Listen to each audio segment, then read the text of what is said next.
Yosuwa igice cya gatatu turasoma ku murongo w'indwi ngo mvuge inzira z'Imana zo kuduzwa. Ni iteme nyine dufise kuno kwezi, God's patterns for ascension. Ngomba nene nashizeho urufatiro ku munsi wa gatanu n'ubundi acako gatoya kugira ngo twumve neza iyo turiko turaja. Iyo turiko turavuga inzira z'Imana tuba turiko turavuga umutima w'Imana, inyifato canke ugukora kw'Imana kubijanye n'ikintu kanaka. Imana yacu ni Imana y'ama principe. Imana yacu ni Imana y'amahame. Ni Imana idakora ibintu mu kajagari canke idakora ibintu gupfa kubikora. Mugabe ikintu cyose Imana ikora biritubwira ngo igikora nkuko imigabo n'imigambi yayo iri. Iki ni ikintu gikomeye cyane kituzana ahantu ho gutahura yuko Imana irafise urutonde. Paulo yanditse aravuga ngo Imana yacu si y'umuvurungano, ariko Imana yacu ni urutonde. Imana irakunda urutonde. Hama kandi munyumvirize neza, akajagari kose kariko karaba mu nzu y'Imana si uburongozi bwa mpwemu yera. Hari ukuntu twafashe amashengero ari charismatique yuko mpwemu w'Imana ahari hari umuvurungano, mpwemu w'Imana ahari hari ibintu nyene bidatonze. Mpwemu w'Imana ntakorera ahantu hari desordre. Ni naco gituma Paulo hamwe na hamwe yatanga novuga amategeko. Rimwe akavuga ngo abagore ntibavuge mu ishengero, suko atemera abagore muga ko ari kubera akajagari batera mu ishengero. Siniko muri ko muranyumva. Abikorino apana bonga muri Serge. Abikorino. Siniko muri ko muranyumva. Ahandi akabwira Tito akamubwira ngo ubanze ugume hiye utunganye ibitaratungana. Imana yacu ni Imana ikunda urutonde. Dusomye Abanyefeso igice cya 2 ku murongo wa 20, ijambo ry'Imana atubwira yuko Imana yabanje gushiraho intumwa n'abahanuzi nk'urufatiro. Premièrement, Dieu a établi des apôtres et des prophètes. Nifo ngo Imana irafise ukungene igenza ibintu. Paulo nawe aravuga ikintu gikomeye cy'ishingo ry'Abikorino nyene, arabavugira ngo nabaye umwubakisha w'ubwenge. Yashizeho urufatiro foundation cyangwa fondation abandi baza kubakako. Arifati umuntu wese yubaka yubara kungene yubaka. Ivyo byose bituzana ahantu munyumvirize neza ho kumenya neza yuko nimba ukeneye kugendana n'Imana biragusaba kumenya inzira zayo. Biragusaba ko munyumvirize neza nubwana kwimvira ko ikintu gipfa kuba gutyo nyene. Ikintu cyose tubona kiba muri nosi igaragara ni ingaruka y'ikiba cyakozwe cyangwa cyateguwe. Twarabonye abari ngaho ku munsi wa gatanu kungene Imana amenyesheje Mose inzira, Abisirayeli ibereka ibikorwa vyayo. Hariho abantu Imana ishiraho mu kubereka inzira.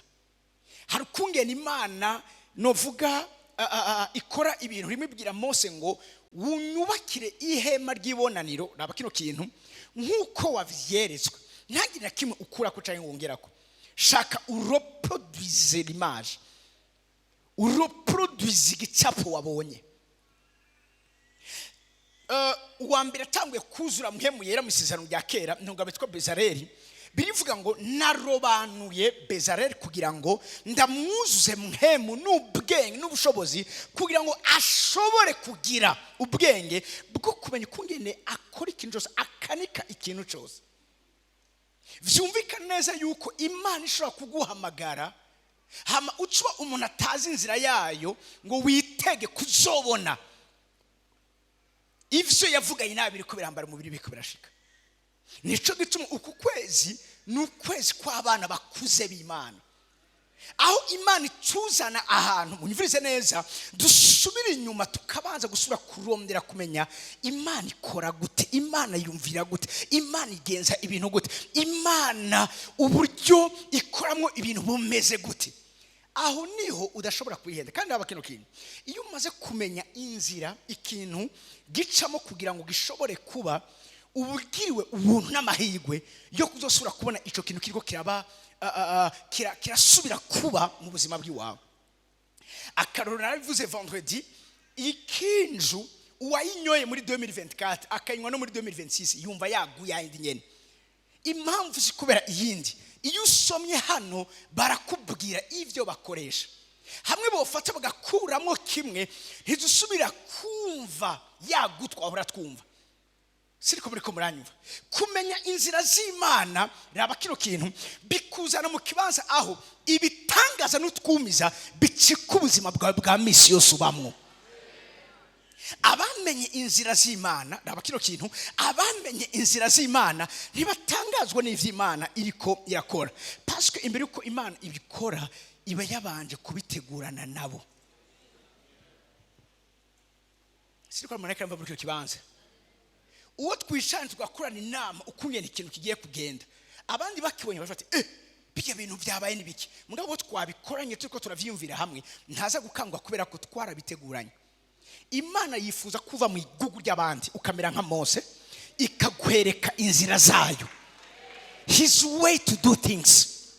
Hanyuma wewe uze raba kino kintu, burya ikiduha kuduga canke ascension muri buno buzima nuko tuba abantu duca mu nzira abandi badakunze gucamo.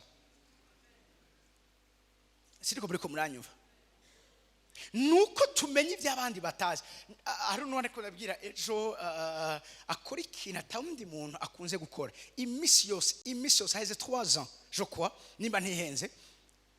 Umwaka iyo utanguye yamafata umushahara wa mbere wose akawutanga nk'umushuzo.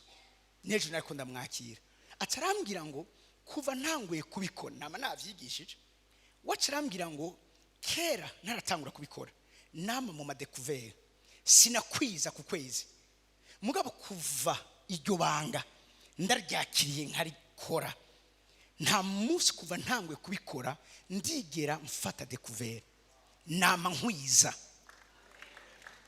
kubera ko yabimenye ariko aba mu vy'abandi batariko baraba mu kubera ko batarabimenye. Ituko turavuga inzira ni handi tuva muri lo naturel tukaja muri lo surnaturel, parce que lo surnaturel ni inzira z'Imana zo gukoramo ibintu.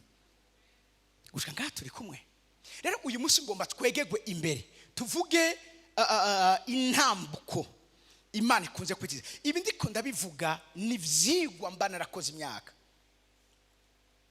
ni ibintu mba naragendereje. Urazi ikintu kibaye rimwe ntigisubire kuba, ico kintu uvuga ngo ni principe. Ico kintu kirashobora kuba cabaye nyene ikintu nyene urumva nyene capfuye kuba canke kumbure peut-être sinzi icabite, mugabo ubundi ikintu cama kiriko kirisubiriza ico kiraguha kumenya amahame yo mu bwami bw'Imana. Nico gituma sizokwigisha ikintu nabayemwo rimwe ntasubiye kubona ndiko ndabamwo, ico sinoza ngo ndakibemeza kuko naje muri jewe simba ndagira kwakira neza muri jewe yuko ico kintu ari ubuzima rukuri. Mugabo ico nabonye cama kiriko kiraba aruko iki kintu cyakozwe cyangwa aruko ikintu cyatahuwe, ico kintu ni principe. Nico gituma mu majambo Yesu yavuze hari ivyo yavuze yigisha abantu, mugandi bindi yavuze nubwo yabivuze ari mu isezerano rya kera, n'uyu munsi mu isezerano rishasha bikira ama principe akora. Iyo Yesu aza kuvuga ikintu mu butumwa bwiza ngo bwanditswe nabarya bavuga butumwa bane tubona Matayo, Mariko, Luka na Yohana, agatangura kuvuga ijambo rivuga ngo nukuri ndababwiye. Ico kintu agomba avuge si jambo gusa, si nyigisho gusa, ni hame ryo mu bwami. Ibintu vyose vyubakiye ku mahame, ibintu vyose vyubakiye ku ma principe. Hamwe uyu munsi atama principe yo bahari, ama banke ntiyokora, ama gouvernement ntiyokora, imigango ntiyobaho, societe ntizobaho, kubera iki ibintu tubona bigira utone, kubera ko hariho ingingo zubahirizwa.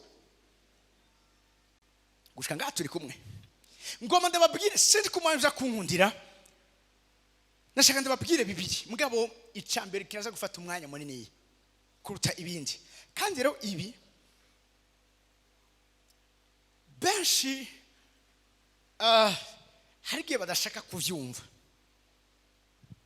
mugabo ijambo ry'Imana nakimwe cyo guta byiza turabivuga n'ivyo tudakunda na byene tukabivuga kuko imiti ituvura kwa muganga si imiti sosa gusa hariho nidutera amalergie hariho nidutera uravyumva intege nke gusinzira n'ibindi ati uwo muti unyoye ntihagire ikindi kintu uzogomba ukore kuko hejeje kunywa ucusinzira hariho n'iyindi rura n'iyindi babaza mugabo ukora ko tuzi ko ari umuti uvura turawunywa kuko tuzi biza gukurikira rero ngoma ndabaho umuti w'abantu bakuze kandi keshe muze murabe imiti y'abantu bakuze iratandukanye n'iy'abana iy'abana nibo bashiramwo utuntu nyene dusosa mugabo y'abakuze nta pene biyiha yo kukorohereza ufata ukuri uvomiza ukavomisa urirukarira ubabuka babwa uba febre ukaba febre parce que umuntu akuze haro n'imiti badaha abantu ufise ibiro bitari byinshi murabizi barakubaza ufise ibiro bingahe je ngoma ndabikishe nk'abantu bapimwe ku munzani basanga ufise ibiro bikwiye hamaturye inondya ishobora kuba irura mugabo isosa mu nyuma Ezekiel ni Imana yigeze kuba umuzingo w'igitabo aramubwira ati Ezekiel akira umuzingo w'igitabo uje arawurya Imana amubaza wumva gute ati birarura je narizi ko Imana mu rukundo no mu kigongo cyayo yari kucumubwira ati cira maze cira Imana iramubwira ngo mira kandi usubira urye uheze vyose ntage nakimusigaza hararya reka Imana arivuze ngo bishitse mu nda Imana asera mubaza ubumva gute acesha Imana ngo bishitse mu nda birasoza ivyabakomeye hano munoso uyu munsi Imana yanje urankunda kandi urankunda muri buno buzima ndabibasubiriyemo jewe Imana ntiyampamagaye kugira ngo ndagushikane mu ijuru nk'ucitse ku icumu umurescape wanda ati napone ya bahati ivyo si vy'abasiergien si elgiant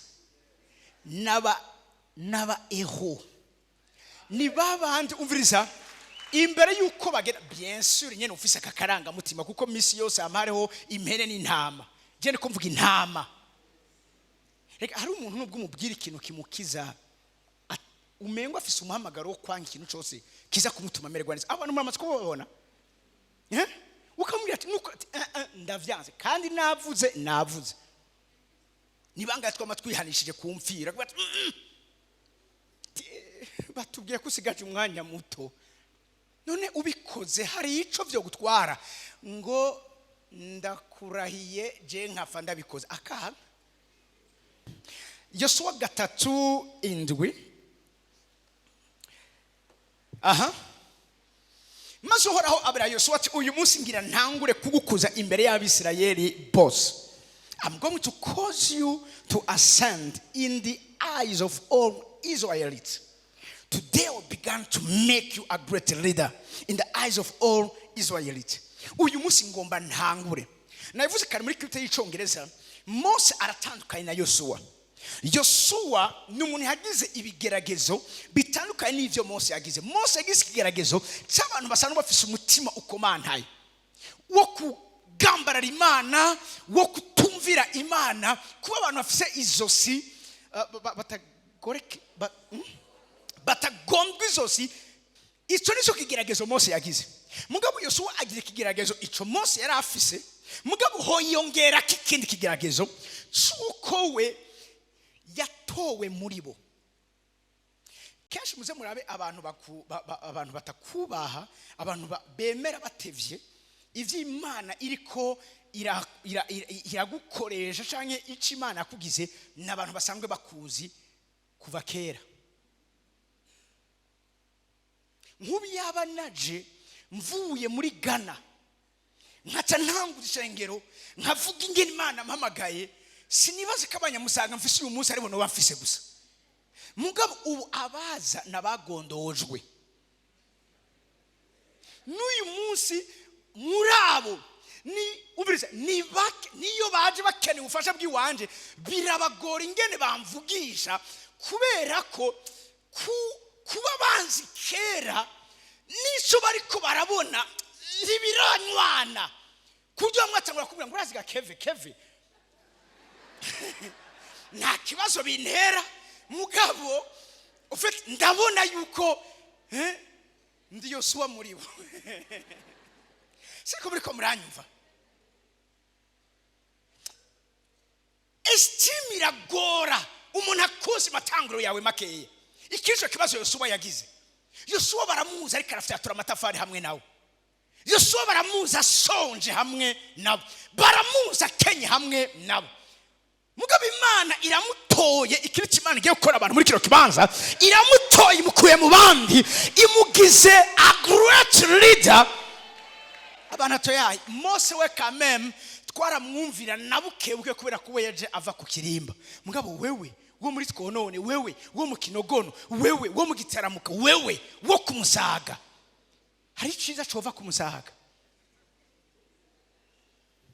Muze mugene mabwira ati cyara havuye niba akikubaza uze wabwira uti ni jewe ndi ciza cyavuye kumusaga. Amen. Meseza muri cyo kibanza ndababwira uburyo bwo kuzana abantu kukuba n'inzira zibiri nta zindi ndazibabwira. Imana abwira Yosuwa rero wewe ndabona kuba gukengera. Mose onyine baramugararije avuye ibwami ari umwana wa Farawo. Murasi ko Mose yabaye adopted na Farawo kandi babimenye bateba ko ari umwe hagati muri bo.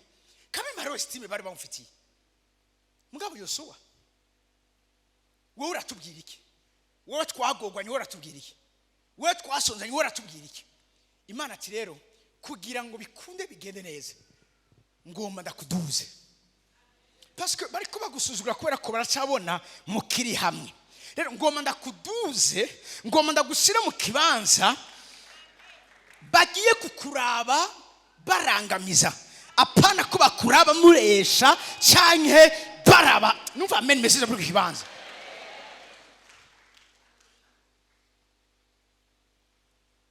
Imana mubwira ngoma ntangure kugukuza imbere y'Abisirayeli bose. Maze bazomenya they will know yuko uko nabanye na Mose ariko nzobana nawe. Okay, tugomba twinjire rero. Hari uburyo bubiri burya umuntu respect cyangwa kubaha bishorera imizi mu isi y'imhemu. Umuntu munyumvirize neza, umuntu adafise kukubaha uwo muntu nta ciza zo kwigera aronka kivuye kuri wewe. Buryo ndabwira ati twubaha abantu bose n'uryo ubona umenga hari ivyo murusha mwubahe. Ofete mandiko ndabacira agace kugira ngo ntagire ciza na kimwe Imana yocisha muri urya muntu agaragara nk'umenga arasuzuguritse uzohusha. Kuko hari amahirwe turonka avuye hejuru, hari n'amahirwe turonka ku bantu bari hasi yacu. Muri ko murava muri kino kibanza niwaguma witeze ubuntu buva hejuru ku bantu bakomeye uzohusha ubuntu bw'abantu bato. Kuko abantu bato, oh my goodness, ndabivuge cyangwa ndabihore, abantu bato nibo bagukwegera ko igikundiro c'Imana. Igikundiro c'Imana kiva ku bantu bakomeye? No, ni ku bantu bato. Teta neza abantu bato barya ni faranga rikomeye mu isi y'imwe Imana ivunja mu icubahiro kiremere ku buzima bw'iwawe. Ndashobora kubihamya n'ubu nabwe nta kintu na kimwe mu byo nabonye ntazobabwira nzi neza karukuri. Umugisha mfise sindawufise kubera abantu bakomeye, umugisha mfise ndawufise kubera abantu bato. Sindikora umuntu ariko muri cyo kibanza iyo nkene kugwiza ubuntu bw'Imana ku buzima bw'iwanje singira neza abantu basanzwe baragiriwe neza, ngira neza ba bantu isi yibagiye kugirira neza.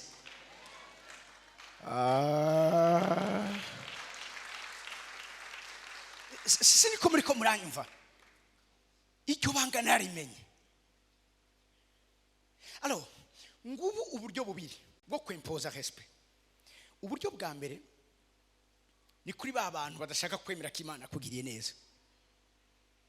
Ni wewe wo kubatera kukwemera ku ngufu. Ntibanyumvise. Hari abantu mutabempoza kukubaha ntibazofa kubasha. Ibintu vy'ibigongwe n'ibiki hariho ivyo bitazokwigira biguhesha muri buno buzima. Hari abantu bakeneye apana igikundiro, hari abantu bakeneye igitinyiro cawe kugira ngo bakubahe, hama bagirigwe neza biciye kuri we. Kuko umviriza kino kintu, utari kuruhana babwiye nta kintu ushobora kumukurako. Amavuta utubaha nazo kwigera akubahisha. Nuko bimeze mu ntara Yesu yavukiyemo, nta bitangaza vyinshi yashoboye kubakorera. Kubera iki? Kubera ko hari huzuye abantu bavuga ngo ni umwana wa Yosefu, nyina ni Maria, abo bavukana bashikiwe bari wacu, umwana w'umubazi, n'abantu bamubona muri ya matanguro yiwe makeye. Nico gituma birantangaza abantu bagirirwa neza na ministeri Imana yamaye benshi sabo ngaha,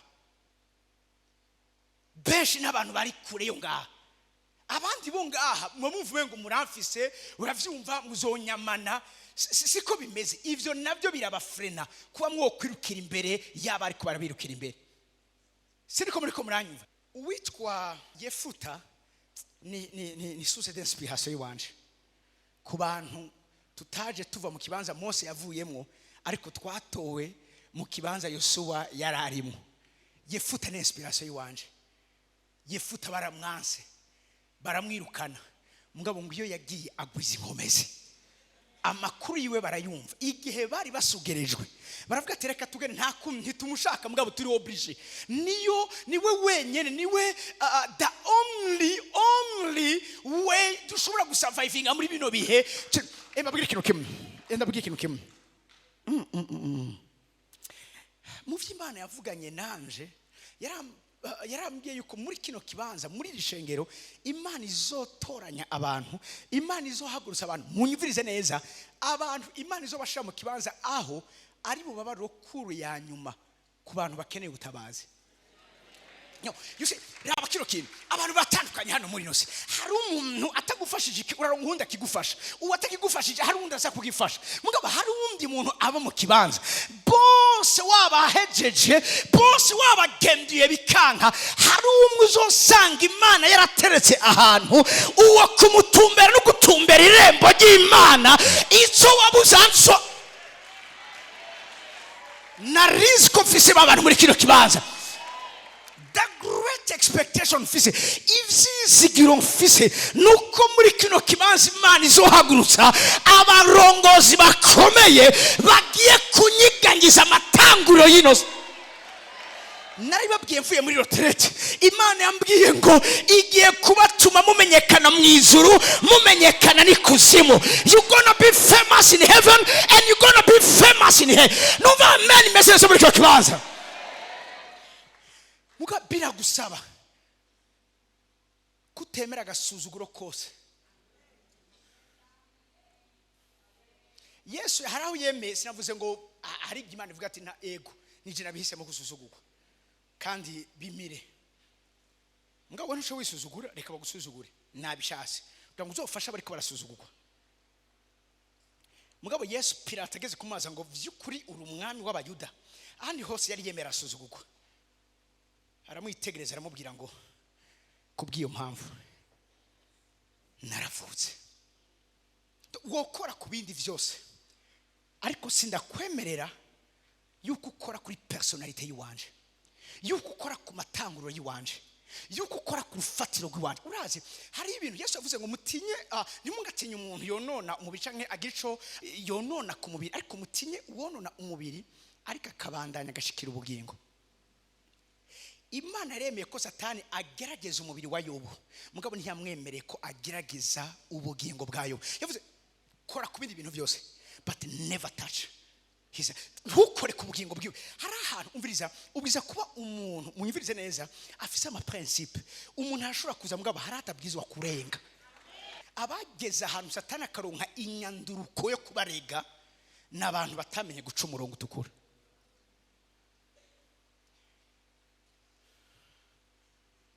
Haleluya. Vuga ngo umurongo utukura. Umwana w'Imana wese yaspira gukomera muri buri bugingo abiza kugira umurongo utukura. Hari ivyo utemererwa n'ijuru ko gukoreshwa, mbwa bitagira umurongo utukura. Isazi yari yose izoza isangire nawe kuri jiba bahaye. Mu buzima bwacu nk'abana b'Imana ntitubwiza kwemera yuko isazi juste nshinumva kano kantu. Jewe ndesha madamu nibiki kundi inkuru kubiga Mana, ijambo ry'Imana riravuga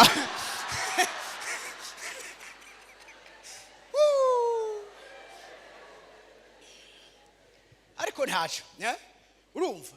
Ndamuresha namusanze afise abagenzi benshi b'abahungu. Rimwe barantumira muri groupe biblique iwabo, ndagenda kubigisha umva nyene watumiwe n'umuntu uri kurarondera ntiwanka ahubwo ugenda usenze Imana ibimuga bimuguruke bipfa amatwi vyumve. Mana mfasha kuresha Mana nibitanga zizonkoresha mu izina ryawe. Uko niko abakozi Imana kera twahora turesha. Waravuga ati Mana, hano umunsi umwegeze kumwe musengere ikintu njigiye ngo ya ngo urasenga ukurongo. Cembwe ni Mana kugira amenye neza yuko no kuba ndikunda murondera atari ibintu byapfuye kuza gucyo nyene mpishurira icakene ko ndamusengera.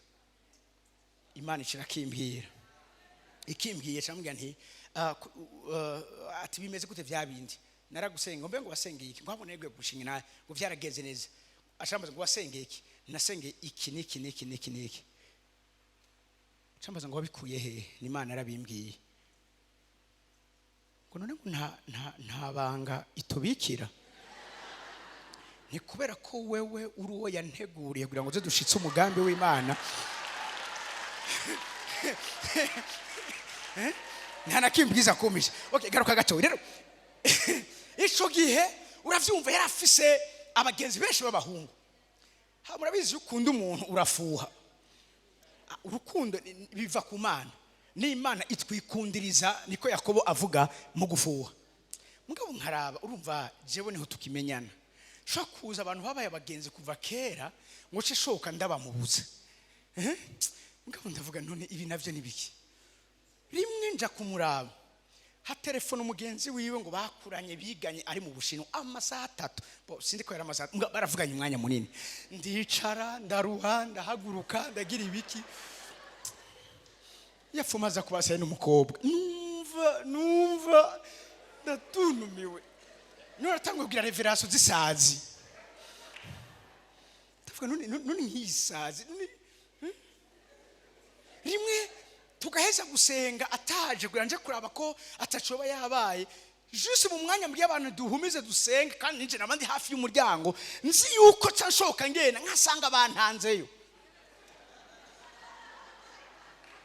Rimwe nkiyumvira ndabahagarika bo ndabarongo ndabahagarike.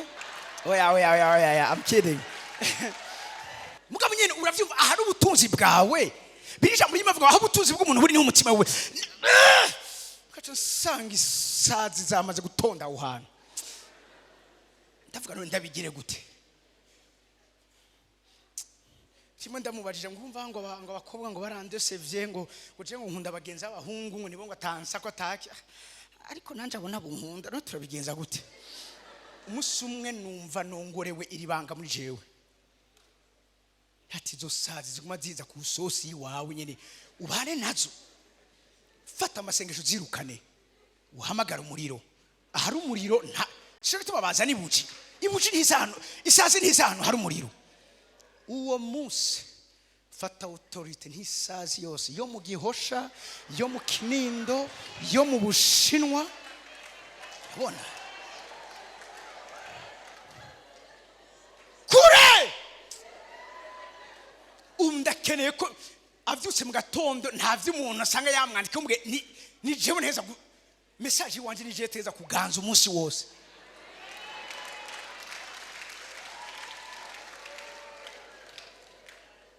Abo nabo bazoza kora ko nabuguruye ariko man mwizina rya Yesu ndafasha sindekura.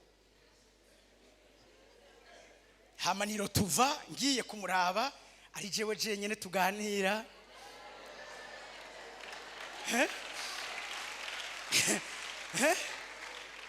umunsi umwe cyane umva arambarije ngo hewe ngurasi ngo kuva tumenyanye ngo abagenzi banje bose baciye bampeba ku mutima ati yaba waruzi ico nakoze bibaza ngo bapfuye kuguheba hari abandi ko navugira ibintu muri kino kibanza papa nede mpatushe gaha papa nede hariho umugenzi wiwe urufa umusheri wiwe Jogediano baravuye gusenga batuye ko bagenda baraganira ama rero uwo mugenzi wiwe yarakunda nawe yakoranye nk'ivyo bisanzwe ndeho navuga hamagisha ngo uyu munsi ngo ndabaherekeza muri babiri kare yaherekeza Diane wenyene mugabo ndabaherekeza uyu munsi muri babiri kode ngo ndavyanze ntavyo kuduherekeza wabuze abandi uherekeza twe abagabo b'amahame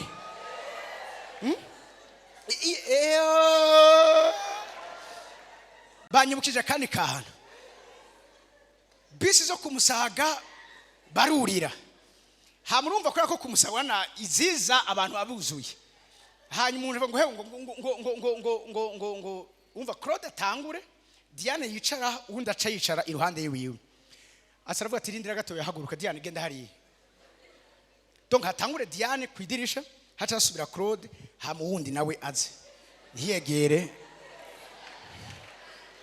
utwumuntu twomwegera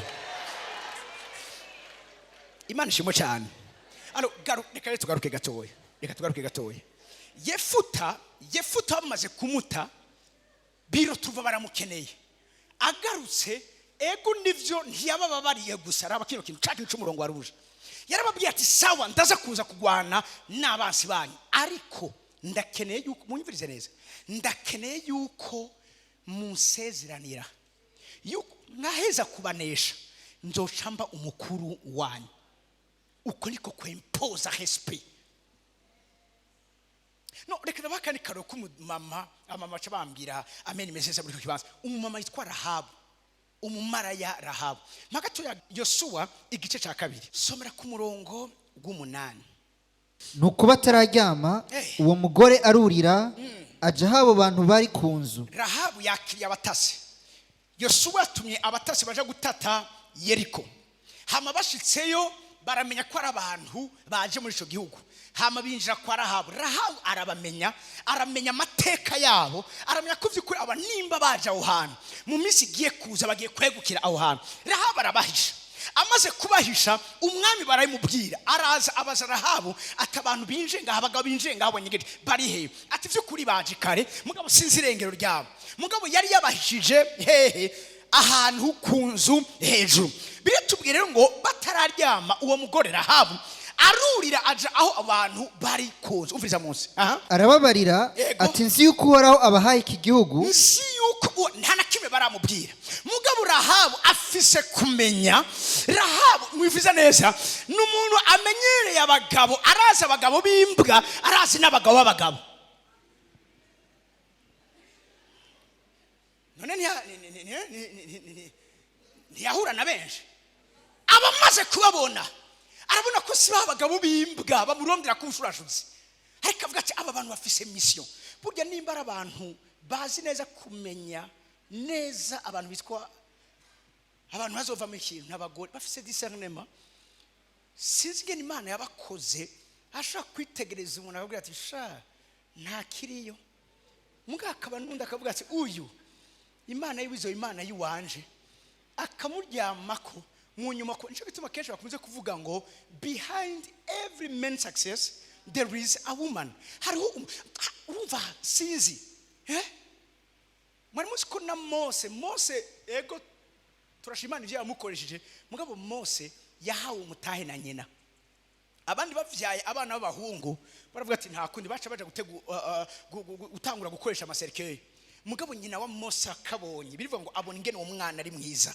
yanka kumutanga havuga ati mubapfa uyu wanje ntari mu kubera iki hari ikintu ciza hariho destiny hariho kazoza yabona muri uyu mwa siriko muriko muranyumva bo ibi biri biblique Isaka yabona ko ari Esawu zo umuntu akomeye. Mugabo Rebeka niwe yamenye imbere ya Isaka umugabo w'ibicaniro. Samura gwa Abrahamu yuko uzoba ukomeye atari Esawu ari Yakobo. Kandi ugiye kuraba entre Isaka na Rebeka ninde yari afise rezo? Talk to me. Ninde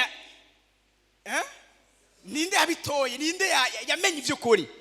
Ni Rebeka.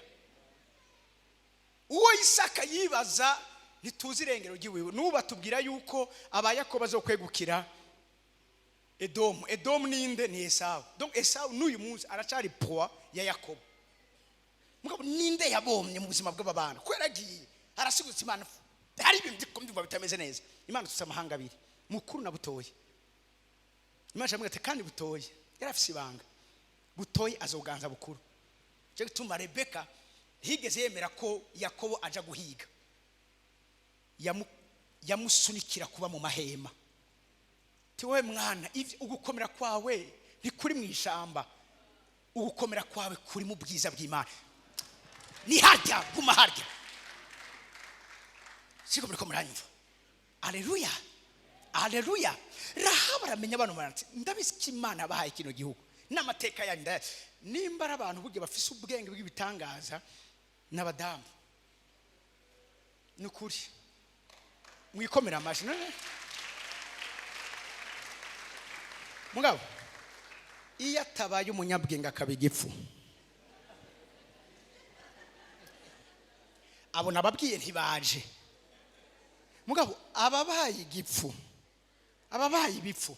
Ni Imana ikubwira ati niwa mpamagara ntiwitege ko ndakumva. Omoka. Rahaba arababwira ati aduga hejuru.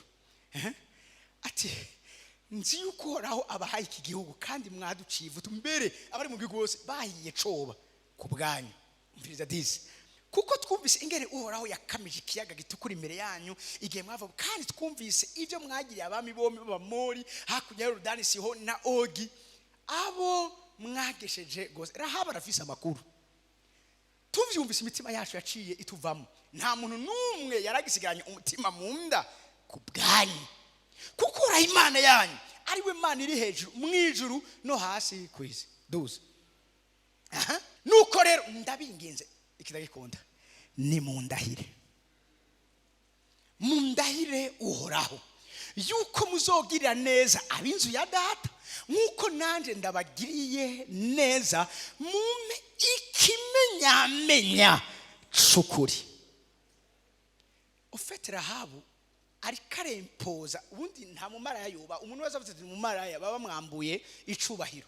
Mugabo Rahabu aramenya inzira malgré background utameze neza ingene yempoza igitinyiro rigikumdiro ku bantu b'Imana. Raba kino kintu mugire neza umuryango wa data. Kwa data baramvumagura kurumva nyene ndi umumaraya ndiki mugabo ndakene muri aya mahigwe ndonse yuko inzu ya data ironka iciza basi kimwe izokwama inyirata. Nuva meni meseza muri kibanza. Iyi Imana ikiraguha kuduzwa iguha amahirwe benaya yuko umunsi umwe abahoze bakuvuga uko utari baronka ingene baguhezagira baronka iciza nuva meni meseza muri kibanza. Mugire neza inzu ya data nkuko nande kandi mumikimenya amenya cukuri. Umva kuri 13 ataravuga ngo yuko muzorokora data na mama nabasaza banje nabarubuna banje nababo bose mukadukiza ntidufe. Next. Abo bantu baramwishura bati nimutatuvuga amagara yacu mukijije natwe ntizobura gukiza ayanyu maze Uhoraho niyaduha iki gihugu tuzokugira neza ntituzoguhemukira. Kandi ibi bamubwiye barabikoze. Nisho gituma muri kuraraba novuga aho Yesu cyane igisekuruza ca Yesu hari abagore bane biri tubwira muri Matayo igice ca mbere.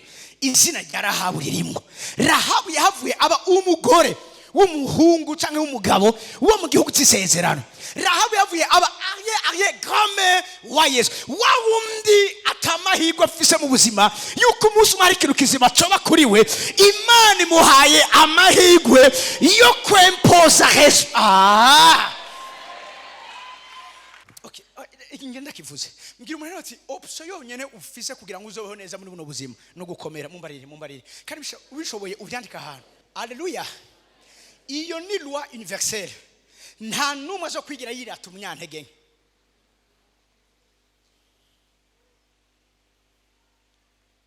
Nta numwe zo kwigira murigira umuntu ariko arirata ngo basha ngo ndashima Imana kubona nkenye. Murira mu umuntu nta numwe ari uwo aragakuru nasomye ejo umuntu ariko aravuga ngo nasomye vanderete ngo ntimukubimuza ngo murabesha abantu ngo ibihe bibi ngo bitegura ivyiza cyangwa nivyo ngo biba ngo kazoza kezo niko umuntu yavuze ngo hari igihe ibihe bibi bivyara ibindi bihe bibi cyane kurusha ibihe bibi warurimo. Aturashaka kubukenya uyu munsi ejo hagutunga ugasara.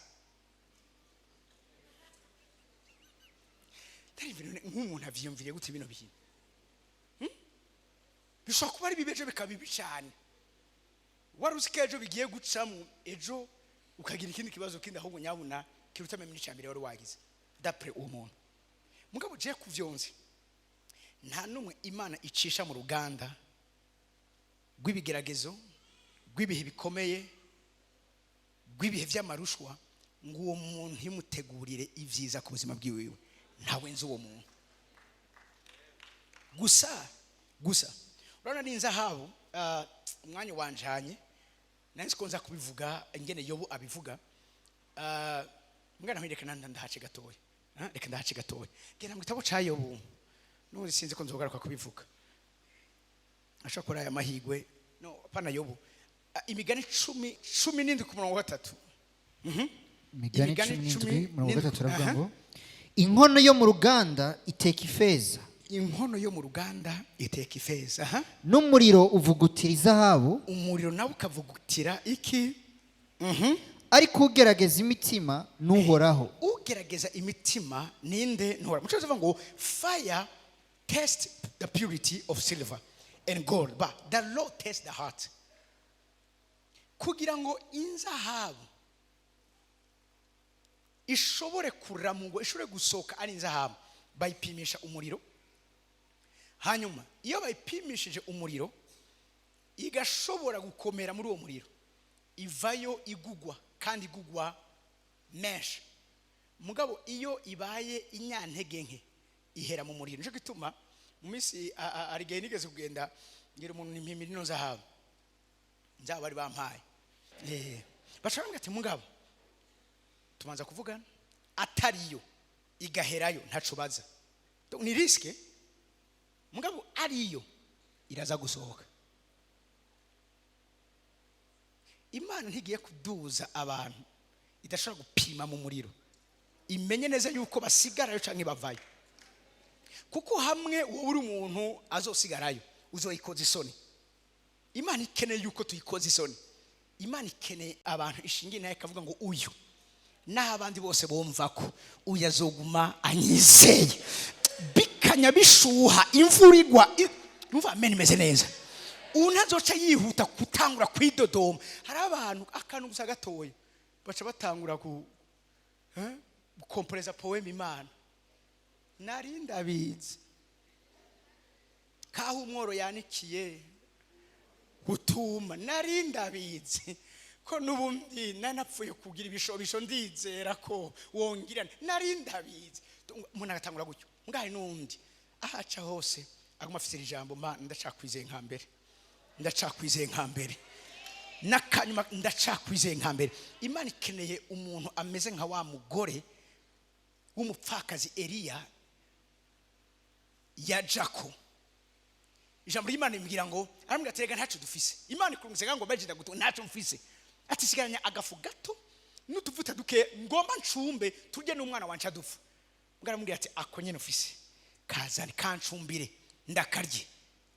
Ufite Imana dukene aha hantu umva hari igihe kubera kubona ko utanzi gusigaranye iki mugari igihe Imana iza kugusaba ico utange ntagire ikintu usigarana aho iba ikeneye iki ibirikira gupima irabe ko vyukuri uri the pure gold uri inzahabu y'ukuri siko muri ko muranyumva. Aravuze ngo umuriro ugerageza iki? Ifeza ukavugutira inzahabu, ariko ugerageza imitima.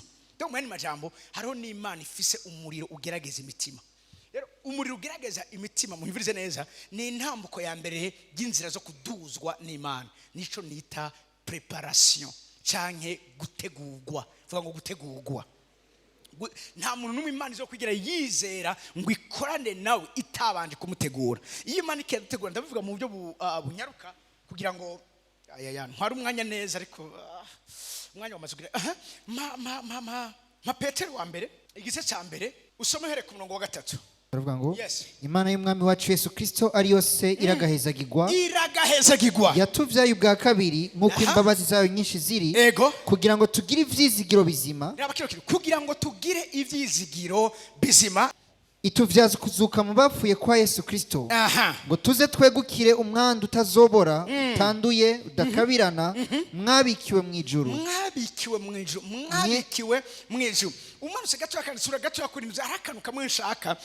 Mucyongereza bivuga neza, bavuga ngo truwa murongo wa 3. Mucyongereza bavuga ngo it is by his great mercy that you have been born again, because God raised Jesus Christ from the dead. Now we live with great expectation.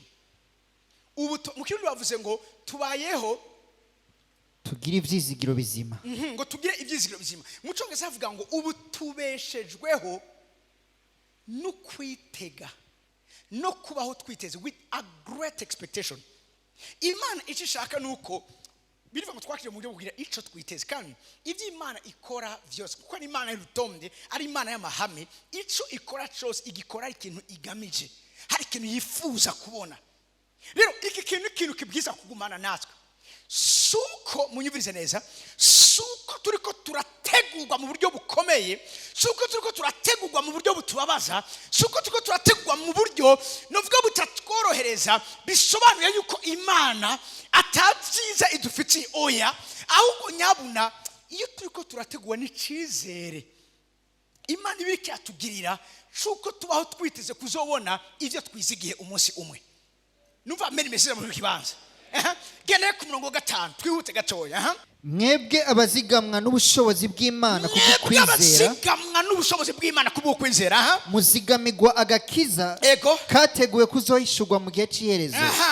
Ivyo murabinezererwa cyane. Naho ubu ari gihe gito mubabazwa n'ibibagerageza vyinshi. Ari gihe gito mubabazwa mucyongereza ngo so be truly glad. There is wonderful joy ahead, even though hari umunezero mwasizwe imbere naho, hariho gukomera mwasizwe imbere naho muri ko murategurwa, hariho ibidasanzwe mwabikiwe naho muri ko murategurwa, naho muri ko murababazwa nibagerageza vyinshi kuko bitazobura kuza, kubera ko Imana yemera ko biza. Umviriza ingisho ku murongo w'indwe kugira ngo kuramura, reka nsome gato, kukwizera kwanyu, kugira ngo kuramura kukwizera kwanyu. Avuga mu cyongereza ngo these trials will show that your faith is genuine. Hari abantu kwizera kwabo guhagarara kubera ko atakiriko kirabahuhutisha, atakiriko kirabahu nivyo. Yes, uravyumva mugabo biratubwiye ngo Imana igira ipima imitima. God test hearts. Imana ipima imitima. Umuriro upima izahabu n'ifeza, mugabo Imana nigeza nipima imitima. Imana ikirapima imitima, izana gutegurwa, izana ibigeragezo, izana ama challenge mu buzima bw'iwawe, izana vya bintu. Raba kino kintu, hari ibintu biza ari bitero sindamusiga, mugabo ivyo Imana bayabishizeho kugira ngo ikomeze kwizera kwiwawe. Kukwizera kwani kwamara gukomera. Wibuke nyene Yesu yabwiye Petero, yavuze ati wowe nagusengera ngo kwizera kwawe ugira iki gukomera, parce que sisho gukorera hanze kwizera gukomeye. Ibi namatiko ndabivuga, abo Imana yagize ba bantu ari bo bashobora kuguha ubutabazi bwanyu wabuze ahandi, n'abantu Imana yapimye muri uruganda, n'abantu batabona ikigeragezo ngo bace bangaza imitima, n'abantu bazi yuko mu muriro harimo inzira iduha gusabana n'Imana, guhura n'Imana. Meshaka ngo na Shadraka ntibahuriye na Yesu ku kirimba, bahuriye na Yesu mu itanure ry'umuriro. Siriko muri kumuranyumva? Umwami yibonye aratangara, acatanga icageze yuko mu bwami bwiwe bwose atari Imana basenga, atari Imana Daniel n'abagenzi biwe. Daniel nawe mu gobo gwi nta umwami araza ati, Daniel mbega ya Mana yawe yashoye kugukiza? Hatirega ntacu nakoreye Imana. Yarungitse umumarayika, ariko ujya mu marayika bavuga yari Yesu, yugara akanwa k'intambwe. Ni Imana gusezerana yuko naho woca mu mwonga w'igitutu c'urupfu izobana nawe. N'ahantu uca mbyo umuntu ati urahaca, avuga ngo ninaca, ntibavuga ngo ni waba, ntibavuga ngo ni naca. N'ahantu uri kurarenga mbyo umuntu ati ni ibintu biriko birarengana. Ariko ingene muri ko muravuga umengo sinzi ko byukuri abantu ndiko ndabwira uti n'ahantu ndiko ndaca, ni ibintu biriko birarengana. Biritubwira mu gitabo cy'Abikorino ngo ibiboneka ni ivy'akanya gato, ariko ibitaboneka ni ivy'ibihe bidashira. Birivuga ngo mu gifaransa ngo les choses visibles, cyangwa ibigaragara ni ibintu biri de passage, ni ibintu biriko birarengana, sibize kuhaguma, ni ibintu bice gusa bihitana biraraho kungene umeze, ariko biriko birarengana. Aho uri uyu munsi ejo si uzoba uri, ivyo uri kuracamo uyu munsi ejo si bizoba uri kuracamo. N'umuriro uri kurapimiza habu, n'umuriro uri kurapima ifeza, birarengana. Ninaca mu mwonga w'igitutu c'urupfu sinzogira ikibi na kimwe ntinya, kuko nzi neza yuko uri kumwe nanje. Niwaca mu muriro impeya z'umuriro ntizokubabura, niwaca mu nzuzi inzuzi z'amazi ntizizokurengera. Zoba ndi kumwe.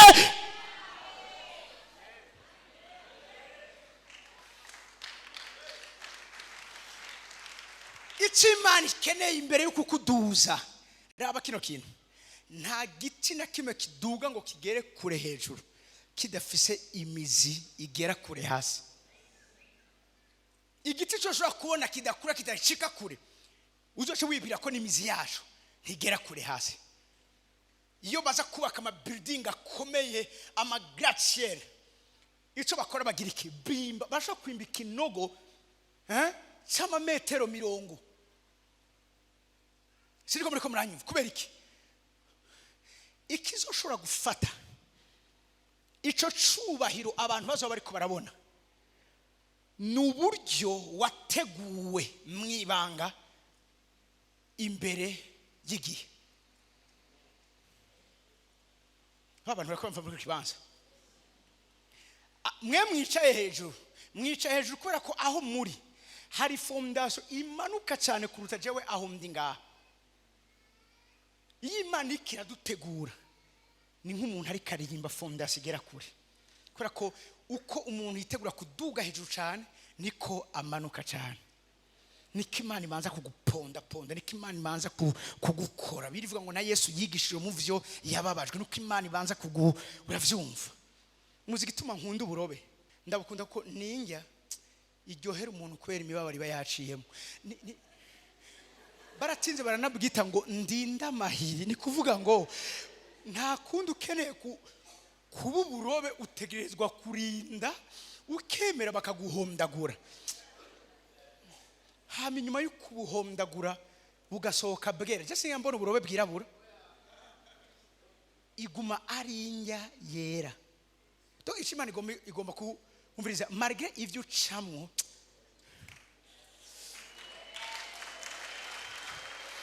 Uzigama ukwera, uzigama ubugororotsi. Reka nagize none nyarukiza Abaroma 8:35, Abaroma 8:35, Abaroma 8:35, Abaroma 8:35. Havuga ngo ninde azodutandukanya n'urukundo rwa Kristo? Urazi nimba vuze ngo ninde azodutandukanya, hari abantu bama batandukanijwe n'urukundo rwa Kristo. Mugabo ni bandi barashaka gutandukanywa n'urukundo rwa Kristo? Nabi Imana afashe umwanya wo gutegura. n'ab'Imana yakoze, n'ab'Imana yababaje. Nama tukunda bivuga amahigwe menshi meza mfise mu buzima bw'iwanje nuko Imana imbabaza kenshi.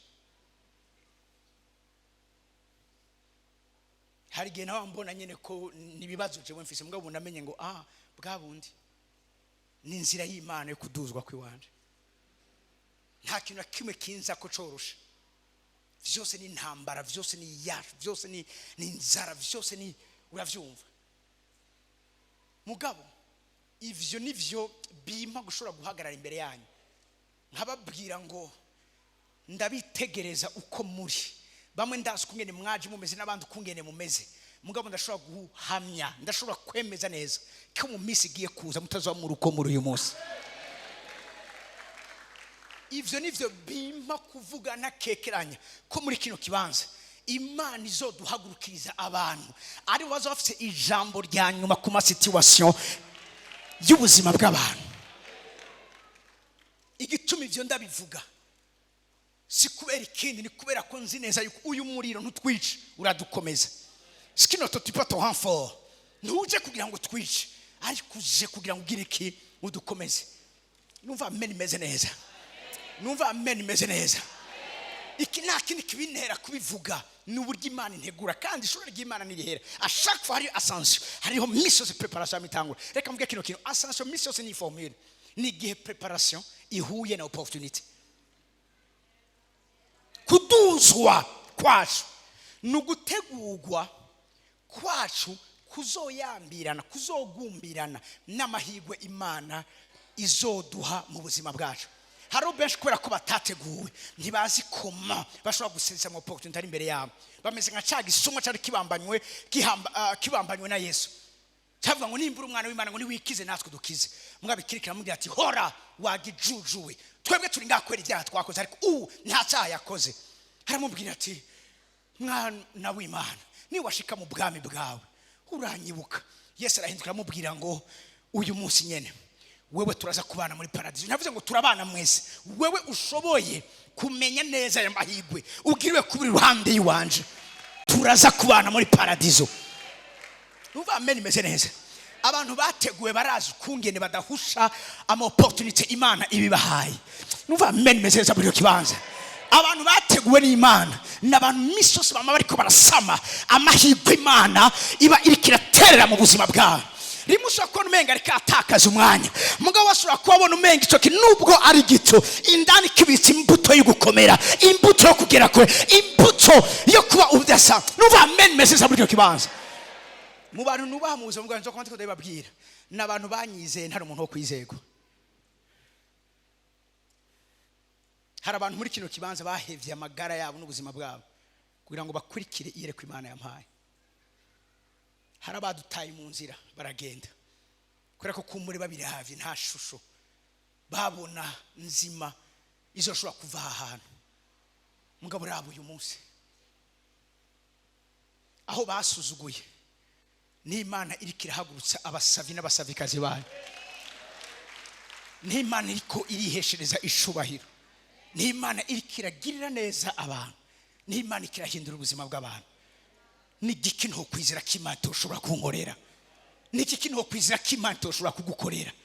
Emera gusa wandire ivya gucishamo. Iconzi ni kimwe, ejo hawe ni heza. Atari ko akari ivyizigiro ndiko ndagutera, mugakora ko nziko nizo nzira Imana icamwo mu kuzambura no mu kutuza abana bayo. Numva amashiri impundu nyinshi muri kiro kibanza.